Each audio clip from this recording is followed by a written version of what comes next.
Nós vamos dar continuidade aos nossos estudos no Tânia.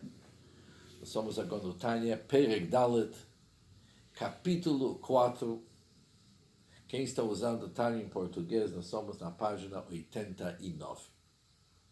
Resumindo um pouco daquilo que nós estudamos até agora. No capítulo Gimel, terceiro capítulo, o Baal HaTanya nos explicou como que cada alma possui 10 atributos, 10 kochot ha-nefesh, 10 faculdades, que correspondem com os 10 atributos do Deus. Aliás, a palavra atributos cabe mais sobre Deus e faculdades cabe mais sobre as nossas almas. Nossas 10 faculdades que correspondem com os 10 atributos do Deus. Além disso, em nosso capítulo, Baal HaTanya acrescentou: cada alma também possui 3 roupagens, que são pensamento, fala e ação. E já que está se tratando sobre uma alma divina, aonde a alma investe tanto suas faculdades como suas roupagens de cumprimento da Torá e Mitzvot. Isso significa que quando uma pessoa estuda a Torá em seu pensamento, naquele tempo, o que acontece? Apesar que aonde que ele está estudando, isso está acontecendo no pensamento da pessoa, mas as suas faculdades de Chokhmah Binah Dat, faculdades intelectuais sobre quais estudamos no terceiro capítulo, se revestem no vestimento chamado pensamento. E também quando a pessoa, quando a pessoa cumpre uma mitzvah prática, ou ele fala palavras da Torá, os seus sentimentos se revestem na fala e na ação dos mitzvot, já que a verdadeiro kiyum significa sustento de nossos atos, como também da nossa fala, no estudo da Torá, quando eles são imbuídos e energizados com nossos sentimentos. Senão eles não têm continuidade, não têm firmeza. É totalmente diferente quando uma pessoa fala palavras da Torá ou faz uma mitzvah, quando isso é uma continuação, uma consequência de seus sentimentos. Isso dá para ver que não é apenas uma causa, é muito mais. Os sentimentos se revestem naquilo que ele faz. Por isso, o tom da voz e os movimentos do corpo dele, quando ele estuda a Torá, quando ele faz uma mitzvah, são diferentes, porque são a expressão também de seus sentimentos que se revestiram naquelas roupagens. Por isso, na conclusão, temos uma pessoa que os seus 613 componentes da alma, que em termos gerais correspondem como as 10 faculdades da alma, se revestem nos 3 vestimentos de tal forma que a pessoa está harmonizado na sua ligação com Deus, que tudo dentro dele está envolvido, servindo a Hashem, as faculdades através das roupagens das vestimentas. Isso que nós vimos até agora. Agora, nas próximas linhas, o autor do Tânia vai nos escrever que há uma certa vantagem dessas vestimentas, mais ainda do que as faculdades. Que isso é algo difícil para entender, porque nós entendemos as vestimentas da alma como apenas algo totalmente subordinado para as faculdades. As faculdades têm que se expressar, e eles se expressam através das roupagens. Como que eles podem ter algo a mais e superar, de uma certa forma, as próprias faculdades? Isso que nós vamos ver hoje. Diz o autor de Tânia: Vehine, Shloshá levushim elu, estas 3 roupagens, quando eles estão investidos no estudo da Torá e cumprindo os mitzvot da Hashem, embora e apesar que eles são chamados levushim, simplesmente de roupagens. E roupagens de quem? Do Nefesh, Ruach e Neshama, que são os 3 níveis da alma que nós já vimos. Mas mesmo assim, a qualidade delas, ou seja, a qualidade das roupagens da Torá e seus mandamentos, é muito mais elevado e maior do que o próprio Nefesh, Ruach e Neshama, que são as faculdades da alma. Ou seja, as vestimentas da alma as roupagens da alma têm algo a mais, um conteúdo a mais. E vamos dizer, até uma potência, mas uma força a mais que as próprias faculdades da pessoa não possuem. E qual que é essa vantagem?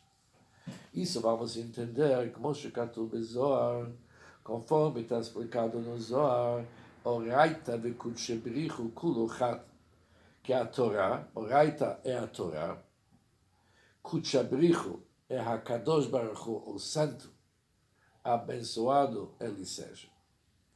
Kuluchat são verdadeiramente um. Deus e a Torá são totalmente unidos. São um, são unidos. O que isso significa? Pirush. Isso significa, Oraita, que é a Torá, Hi Chochmato Urtzono Shel HaKadosh Baruch Hu. O que nós encontramos na Torá? A Torá é a sabedoria de Deus e também a vontade de Deus. O que está escrito na Torá? Quais que são os mitzvot, os mandamentos que Deus nos ordenou? E também o que nós encontramos na Torá é Chochmato, é a sabedoria de Deus. Agora, já que nós chegamos na conclusão que a Torá é a sabedoria e a vontade de Deus, já entendemos como que é Kuluchat, como que tudo é unido. Porque HaKadosh Baruch Hu, nós sabemos que Deus, Bichvodó e Batzmo, Ele mesmo, Ele é a sua essência. Kuluchat, ali tem uma união, uma unicidade perfeita. Deus, tudo é totalmente unido. Por isso, quando falamos sabedoria de Deus, a sabedoria de Deus é totalmente unida com Deus. Que Hua Yodeia Buhamada, já que nós sabemos que Ele é o conhecedor e também o conhecimento. Já vimos antes no Tânia que no ser humano tem 3 componentes quando ele vai entender alguma coisa, algo. Tem a pessoa, tem a sua faculdade de inteligência que ele aplica para entender uma certa matéria. Temos a matéria, temos o instrumento e a faculdade chamada inteligência, e temos uma pessoa que usa o instrumento da inteligência para entender uma matéria. No Deus, não são 3 assuntos que se juntam, que convergem. Não são assim. São kuluchad, é tudo unido. Deus, com sua faculdade de entender, como também aquilo que ele está entendendo na prática, está totalmente unido. Isso aqui, diz o Alter Rebbe, eu antes já mencionei no nome do Maimónides. Se assim, se chegamos na conclusão que a Torá é a sabedoria e a vontade de Deus, Deus e a sua sabedoria são totalmente unidos. São um. Por isso, se nós captamos com nossa mente a sabedoria de Deus, e a sabedoria de Deus é um, nós não podemos concluir muito complicado. Já sabemos que a gente se uniu com Deus. A gente se uniu com a essência de Deus. Mas isso acontece como? Através do nosso pensamento. Ou seja, nosso pensamento é o que nos dá uma ligação direta com Deus. Ou seja, aqui para entender está faltando um pouco aqui, faltando Deus nos livros, ou seja, devemos entender bem as palavras do Alter Rebbe. O que ele está dizendo para nós é o seguinte: quando olhamos as qualidades da pessoa, obviamente as suas faculdades são mais a pessoa do que suas roupagens, que já explicamos, roupagens dá para mudar. Vestimentos já é klei são instrumentos de expressão, não é a essência da pessoa. Enquanto a sua inteligência e seus sentimentos é ele mesmo. São muito ligados com a pessoa. Isso que faz a personalidade da pessoa. Por isso, para mudar a personalidade é muito mais difícil do que mudar pensamento, fala e ação, que nem nós vimos. Mas, por outro lado, isso é verdade perante a pessoa. O que é mais próximo à pessoa são suas faculdades. E as roupagens vêm em segundo lugar. Mas quando falamos no sentido de se conectar com Deus, é somente as nossas roupagens que são apenas roupagens, nos oferece a possibilidade de captar a sabedoria do Deus, ou cumprir a vontade de Deus, e através disso a gente se une totalmente com Deus. A união acontece através das nossas roupagens, do pensamento, fala e ação.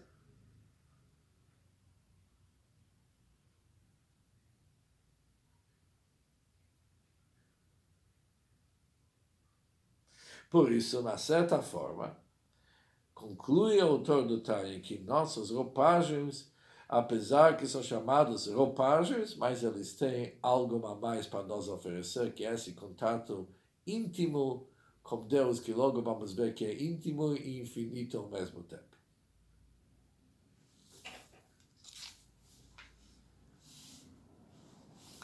Agora vem uma grande pergunta. E essa pergunta é uma pergunta que realmente merece uma resposta que nós devemos entender essa resposta. Por quê? Já que acabamos de ver que uma pessoa com sua mente e seu pensamento é capaz de se conectar com a sabedoria de Deus e com a vontade de Deus. E a sabedoria e a vontade de Deus está ligado, intrinsecamente ligado, com uma união perfeita com o próprio Deus. Como que um ser humano limitado, frágil, cheio de defeitos, pelo próprio fato que ele é uma criatura, isso já é o maior defeito que tem. Como que ele, com sua mente limitada, vai tentar entender e captar e se conectar na sabedoria de Deus, que é infinito? Como que isso é possível? Pergunta ao Alter Rebbe. Apesar que Deus é chamado Ein Sof, o que significa Ein Sof? Não significa que ele é comprido sem o fim. Ein Sof significa que ele é infinito. E a sua grandeza, Ein Heker, nunca pode ser investigado. Velet Marshavat Tfisa Beiklau. Nenhum pensamento pode aprendê-lo na absoluta. Ninguém pode dizer que ele entendeu Deus. Não dá para entender Deus. Isso está escrito no Tikkunei Zohar, que nenhum de nós é capaz, com sua mente, entender Deus. Não é possível. E também isso é verdade. Com Retzono veChochmato, isso também é verdade, com sua sabedoria e também a sua inteligência, e sua vontade, Retzono é sua vontade e sua sabedoria, que são infinitas, e realmente foge do alcance do ser humano para poder captar. E também está escrito um versículo, En Heker Litvurato. Não há nenhuma pesquisa do seu entendimento. Também está escrito, a Heker Likat Imsa. Se você está querendo pesquisar Deus, você vai encontrar algo? Você acha que você é capaz de pesquisar Deus? Nem tenta. Também está escrito, meus pensamentos não são como os pensamentos do ser humano, diz Deus para o homem. Não dá para entender Hashem. Se não dá para entender Hashem, se não dá para entender Deus. E já que o pensamento do ser humano é incapaz de alcançar o pensamento de Deus divino, como que pode ser que quando alguém entende a Torá, ele alcança a sabedoria de Deus? Como que isso pode ser? E qual que vai ser a resposta? O Alter Rebbe vai nos explicar que essa pergunta é uma pergunta muito difícil para responder. Mas mesmo assim, o Deus conseguiu, através de um processo chamado tzimtzum, que é constringir, comprimir. Deus comprimiu e baixou a sua sabedoria e vestiu a sua sabedoria em termos de objetos físicos da Torá e seus mandamentos, dando para nós assim uma possibilidade de poder captar e entender a inteligência divina, a inteligência do Deus. Ou seja, para o ser humano poder captar na sua mente a inteligência divina, Deus tinha que fazer o que no Kabbalah e Chassidus é chamado o processo chamado tzimtzum, constrangir e diminuir, condensar. Existem várias palavras para explicar a palavra tzimtzum, mas nada melhor do que tzimtzum, porque o tzimtzum é uma palavra Ele engloba tudo aquilo que nós falamos. Por exemplo, aqui é comprimiu, constringiu, diminuiu, e assim vários outros. Compactou, tudo isso aqui está tudo certo. Deus achou um jeito como pegar algo que é Ein Sof, que é ilimitado, e conseguiu trazer isso aqui de tal forma que a cabeça, o intelecto do ser humano é capaz de captar. Como que ele conseguiu? Será que nós vamos responder como? Não, mas uma coisa vamos se ver. Hinalzeu, como referência sobre isso, esse assunto eles falaram. Tem um dito de nossos sábios. Onde que você encontra a grandeza do Deus, você também encontra a sua humildade. Ou seja, humildade aqui significa como que ele desceu para o nosso nível. Isso significa humildade. Deus, ele é grande, infinitivamente grande, e também ele intimamente tem o poder de poder se condensar, se restringir para um ser humano ser capaz de captar. E Deus comprimiu a sua vontade e sabedoria que são infinitos. Deus comprimiu sua vontade e sabedoria e investiu a sua sabedoria e a sua vontade nos 613 mitzvot da Torá e em suas leis. Já que a lógica da lei representa a sabedoria divina e o decreto da lei que nós temos na Torá representa a vontade divina, Deus pegou toda a sua, não sei se a palavra é certa, pegou sua sabedoria e sua vontade e realmente comprimiu a sua vontade e sabedoria nas leis e na inteligência da Torá, na sabedoria da Torá. Além disso aqui, nas combinações das letras das Escrituras, no Tanakh, Tanakh é Torá, Nevim e Ketuvim, as próprias letras e palavras que encontramos no Tanakh, eles contêm a sabedoria de Deus. Por isso, a lei diz que mesmo alguém que seja ignorante daquilo que a Torá realmente nos ensina sobre a sabedoria e inteligência da Torá, mas se ele fala as palavras da Torá, isso tem um mérito. É uma mitzvah. Porque dentro dessas palavras existe a sabedoria de Deus. Também a sabedoria de Deus e a sua vontade são contidas na exposição dos versículos encontrados nos Agadot e Medrashim de nossos sábios. Aquilo que encontramos no Talmud e Medrash tem a sabedoria de Deus. E qual que foi o motivo que Deus fez todo esse processo? Deus comprimiu a sua vontade e sabedoria. Tem uma finalidade, tem um objetivo. Que kol ha-neshama, o ruach ve-nefesh shebeguf adam, que toda neshama, ou mesmo as mais baixas almas, de níveis de ruach e nefesh, que são inferiores à neshama, que já explicamos no capítulo 2.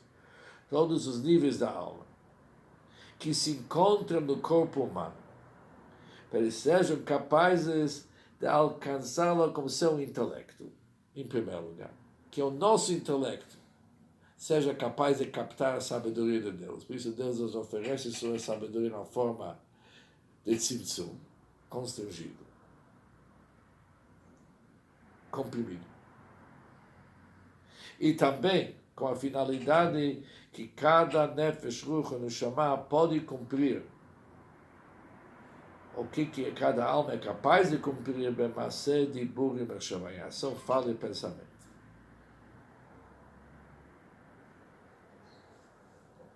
Vale dizer, quando isso acontece, todas as 10 faculdades da alma, eles são capazes de se revestir das 3 roupagens e se conectar com Deus, uma conexão perfeita.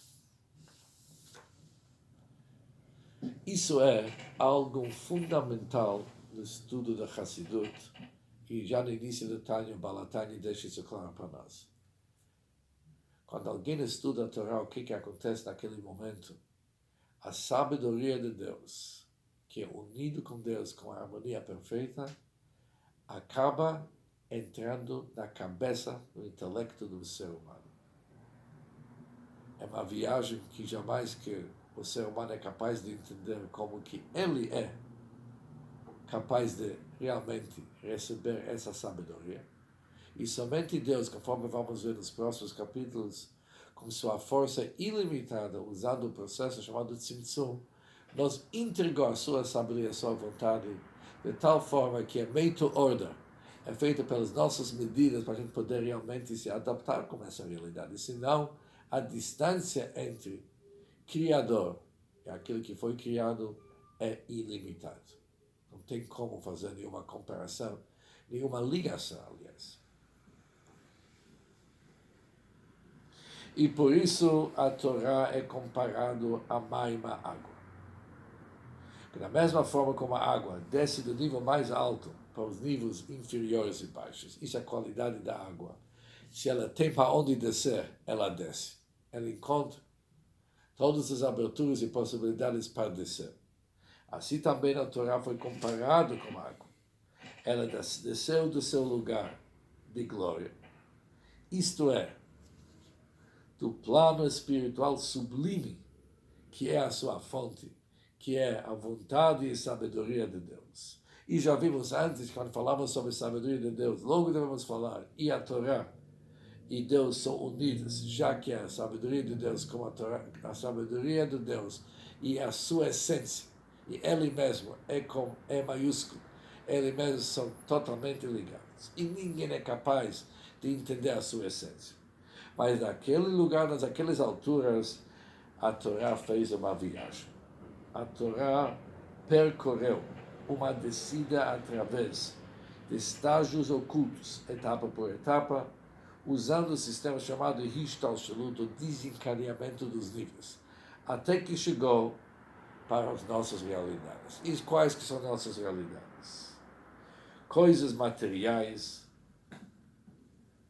assuntos do nosso mundo, que a maioria da Torá e suas leis tratam como assuntos que fazem parte da nossa realidade.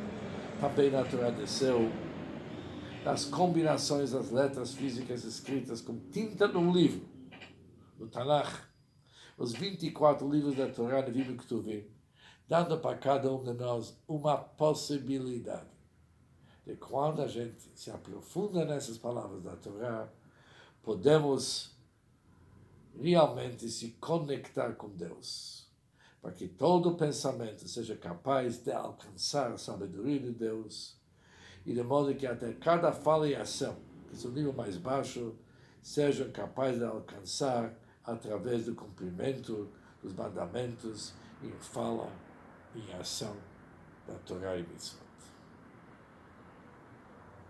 Com isso concluímos a resposta à nossa pergunta. Sim, nossas vestimentas, nossas roupagens, de pensamento, fala e ação são super importantes para nós, porque são justo eles que são os veículos para nós conectar com a infinitude de Deus mesmo. E nós temos, vamos dizer, um ponte, um meio. Como que nós podemos, através dele, se conectar com a sabedoria e vontade de Deus que são infinitas. Se Deus quiser, na nossa próxima aula, vamos se aprofundar mais sobre esse assunto.